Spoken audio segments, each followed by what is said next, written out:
بسم اللہ الرحمن الرحیم۔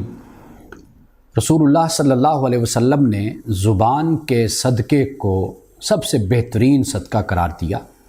صحابہ نے عرض کی، یا رسول اللہ صلی اللہ علیہ وسلم، زبان کا صدقہ کیا ہوتا ہے؟ آپ نے 4 باتیں بیان فرمائی۔ ایک بات یہ فرمائی کہ تمہاری وہ سفارش، تمہارا وہ بولنا کہ جو کسی قیدی کو رہائی دلا دیتا ہے، تو فرمایا کہ یہ زبان کا صدقہ ہے۔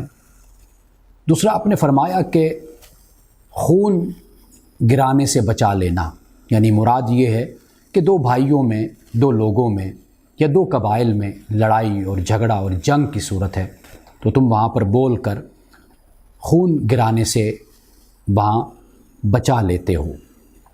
تیسری بات رسول اللہ صلی اللہ علیہ وسلم نے فرمایا کہ تم بھلائی اپنے بھائی تک پہنچاتے ہو۔ تیسری بات فرمائی کہ مصیبت کو تم اپنے بھائی سے دور کر دیتے ہو۔ یہ 4 باتیں رسول اللہ نے فرمائی۔ آپ نے فرمایا کہ یہ زبان کا صدقہ ہے۔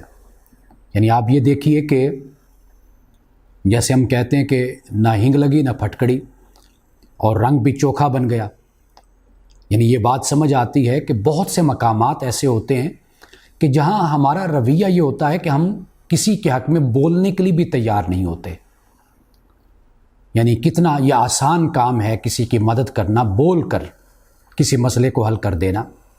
نہ مال خرچ ہو رہا ہے، نہ دولت خرچ ہو رہی ہے، نہ وقت لگ رہا ہے، نہ صلاحیت لگ رہی ہے، کچھ نہیں، صرف بولنا ہے اور کہنا ہے۔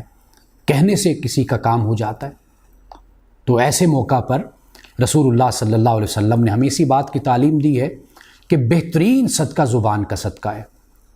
یعنی آپ ایک چھوٹا سا عمل کر رہے ہیں، 1 سیکنڈ کا، منٹ کا، لیکن اس کا اجر دیکھیے کہ رسول اللہ اس کو صدقہ فرما رہے ہیں اور بہترین صدقہ اس کو قرار دے رہے ہیں۔